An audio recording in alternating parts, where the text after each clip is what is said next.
What is Advaita? What is Advaita? വളരെ പ്രസക്തമായ ഒരു ചോദ്യം. നമുക്കിന്ന് മതഗ്രന്ഥങ്ങളോ വേദങ്ങളോ ഉപനിഷത്തുകളോ ഒന്നുമില്ലാതെ യുക്തിയും ആധുനിക ശാസ്ത്രവും മാത്രം ഉപയോഗിച്ചുകൊണ്ട് ആധുനിക അദ്വൈതം വിവർത്തനം ചെയ്യാം. അദ്വൈതം, ദ്വൈതം എന്നാൽ രണ്ടെന്നാണ് അർത്ഥം. അതിനു മുൻപിൽ ആ ചേർത്താൽ രണ്ടല്ലാത്തത് എന്നർത്ഥം. ആധുനിക ശാസ്ത്രപ്രകാരം പ്രപഞ്ചം തനിയെ ഉണ്ടായി എന്ന് പറയുന്നു.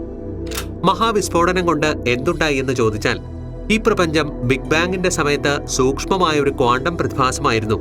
ആ തലത്തിൽ ഇന്നുള്ള സ്ഥൂല പ്രപഞ്ചത്തിന്റെ നിയമങ്ങളൊന്നും തന്നെ അതിന് ബാധകവുമല്ല.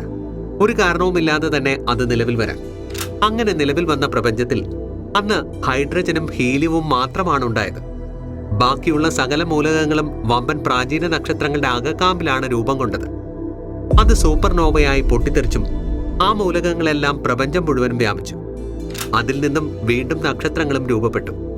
അവയും പൊട്ടിത്തെറിച്ച് കൂടുതൽ മൂലകങ്ങൾ വീണ്ടും പ്രപഞ്ചത്തിൽ വ്യാപിച്ചു. അങ്ങനെ മൂന്നാമത്തെ വട്ടം ഈ മൂലകങ്ങൾ സംയോജിച്ചുകൊണ്ടാണ് സൂര്യൻ ഉണ്ടാകുന്നത്. കുറഞ്ഞത് മൂന്നാം തലമുറ നക്ഷത്രമാണ് സൂര്യൻ. അതേ മൂലകങ്ങൾ ചേർന്നാണ് ഭൂമിയും ഉണ്ടായത്. നമ്മുടെ ശരീരത്തിലെ കാർബൺ, ഓക്സിജൻ, നൈട്രജൻ തുടങ്ങി ജീവന്റെ അടിസ്ഥാന ഘടകങ്ങളായ എല്ലാ മൂലകങ്ങളും സത്യത്തിൽ പ്രാചീന നക്ഷത്രങ്ങളുടെ ബാക്കിപത്രമാണ്. നമ്മുടെ ശരീരത്തിലുള്ള ഹൈഡ്രജൻ ഒഴികെയുള്ള മറ്റെല്ലാ മൂലകങ്ങളും സ്റ്റാർ മാറ്റർ ആണെന്ന് ചുരുക്കം. ഈ ഭൂമിയിൽ രണ്ട് അത്ഭുതങ്ങളാണ് നടന്നിട്ടുള്ളത്. ഒന്ന് ജീവനും, രണ്ട് ഉയർന്ന ബോധവും. നമ്മൾ ബോധത്തോടെ പ്രപഞ്ചത്തെ നിരീക്ഷിക്കുകയാണെന്ന് പറഞ്ഞാൽ ഈ പ്രപഞ്ചം തന്നെ സ്വയം ബോധം വന്ന് സ്വയം വീക്ഷിക്കുകയാണെന്ന് അനുമാനിക്കാം. സെമിറ്റിക് മതങ്ങൾ ഒഴികെയുള്ള ലോകത്തിലെ മറ്റേത് മതങ്ങളിലും സൃഷ്ടിയും സൃഷ്ടാവും എല്ലാം ഒന്ന് തന്നെയാണ്. അങ്ങനെയെങ്കിൽ നമ്മളും ഈ പ്രപഞ്ചത്തിലെ അസംസ്കൃത വസ്തുക്കളാൽ നിർമ്മിക്കപ്പെട്ടിരിക്കുന്നത് കാരണം നമ്മളും ദൈവമാണെന്ന് വാദിച്ചാൽ അതും സത്യമാണ്. ഇനി അഥവാ സൃഷ്ടി, സ്ഥിതി, സംഹാരം എന്ന് ചിന്തിച്ചാലും ഓരോ സെക്കൻഡിലും നമ്മുടെ ശരീരത്തിൽ ആയിരക്കണക്കിന് കോശങ്ങൾ മരിച്ചു വീഴുന്നു. പുതിയത് ഉണ്ടായും വരുന്നു. അവ അവയുടെ പ്രവർത്തനങ്ങളും നടത്തുന്നു. ആ രീതിയിൽ ചിന്തിച്ചാലും നമ്മൾ ദൈവം തന്നെയാണ്. ദൃഷ്ടാന്തമുള്ളവന് ഈ പ്രപഞ്ചവും അവനും ഒന്നാണെന്ന ബോധമുണ്ടാകുന്നു. ബോധവും ജീവനും ഒന്നാണെന്ന തിരിച്ചറിവുമുണ്ടാകുന്നു. അജൈവമായ വസ്തുവും ജീവനും തമ്മിലുള്ള പ്രധാന വ്യത്യാസം എന്തെന്നാൽ ജീവനുള്ള വസ്തു അത് ഏകകോശ ജീവിയാണെങ്കിൽ പോലും ഏതെങ്കിലും ഒരു തലത്തിൽ അതിന് ബോധമുണ്ട്. അതിന്റെ DNA-യിൽ അറിവ് കൈമാറുവാൻ സംവിധാനങ്ങളുമുണ്ട്.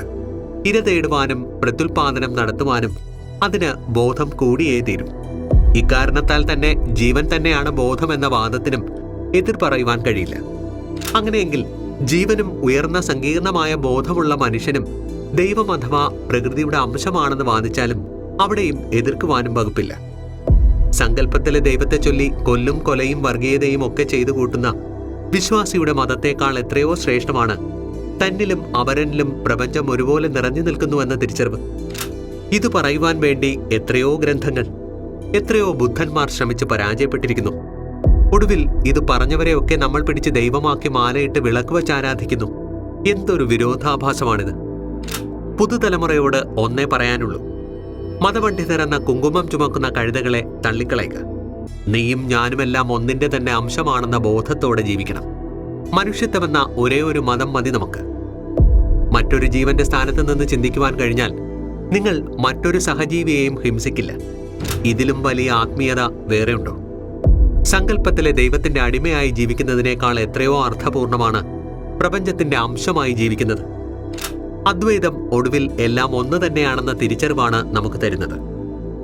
ഒന്നിൽ നിന്ന് ഒന്നിനെ വേർതിരിക്കുന്ന ഏതു മതത്തിനും മനുഷ്യർ തമ്മിൽ സംഘർഷം സൃഷ്ടിച്ച ചരിത്രം മാത്രമേ പറയുവാനുള്ളൂ. ശരിക്കും അവരെല്ലാം ഈ പ്രപഞ്ച സത്യം പോലും അറിയാത്ത വിഡ്ഢികളായിരുന്നില്ലേ? ഈ 21-ാം നൂറ്റാണ്ടിലെങ്കിലും നിങ്ങൾക്ക് ബോധോദയം ഉണ്ടാകട്ടെ എന്ന് ആശംസിച്ചുകൊണ്ട് ഫൈക്കസ് മീഡിയ.